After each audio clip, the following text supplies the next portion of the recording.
The global pandemic that struck in the last 12 months has had a massive influence on a number of things, and the future of schooling has looked as uncertain as the rest of life. In the UK, many children will be returning to school, and some have already done so, and there'll be a vast range of emotions that come as a result of this. It's normal for children to find going back to school difficult, so add to that the challenges of the world we now live in, and you have the perfect storm. As parents, many of you will be struggling to manage your own feelings, and so you may not feel properly equipped to help your children.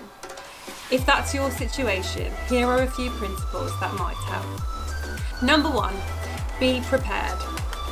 Try to think through what your child's concerns might be. What are the things that they might be worried about? Some children will have vulnerable family members that they're concerned about, and others may feel that they won't be able to keep up with the workload.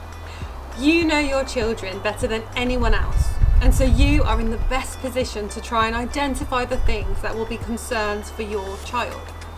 Anticipating these concerns means that you can prepare to support your children when they express their worries to you. Number 2, choose a good time to check in with them. Try to ask gentle and open questions in an everyday, unpressurized context. Maybe while playing a game, or if you're out for a walk, or even at meal times. You could begin by talking about what their daily routine will be once they go back to school, or what are they looking forward to about going back to school. The conversation doesn't have to start as a conversation about worries, but these may arise as you begin to talk. Number 3, listen. Take time to listen to what your child's concerns really are. Sometimes we can be so caught up in everything else that we have going on in life. It may be that you're in the middle of cooking dinner and the phone is ringing and the dog is barking and your child is talking to you, but you're only half listening to what they are saying. This is just how life is. But being intentional about carving out time to truly stop and listen can make all the difference to your child. Number 4 is empathise. Try to listen for your child's feelings.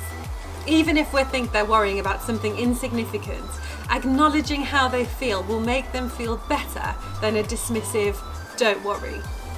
Try saying something like, "I know it's hard." This will make them feel valued and understood.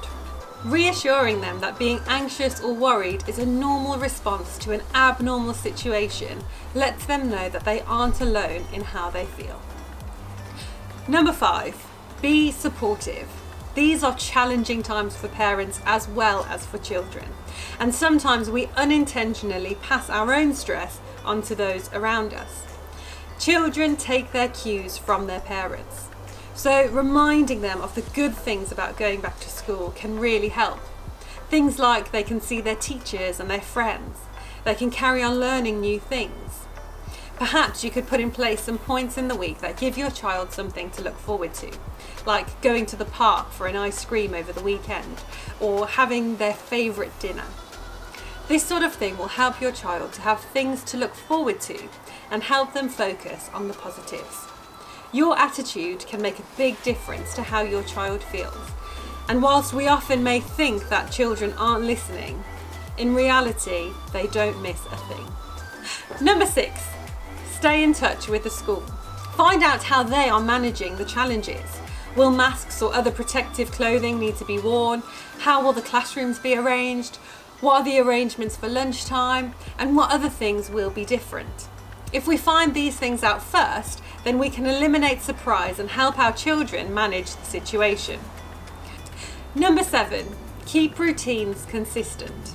As far as possible, maintaining regular and familiar routines like meals, homework and fun will help give a framework and stability to your child's day.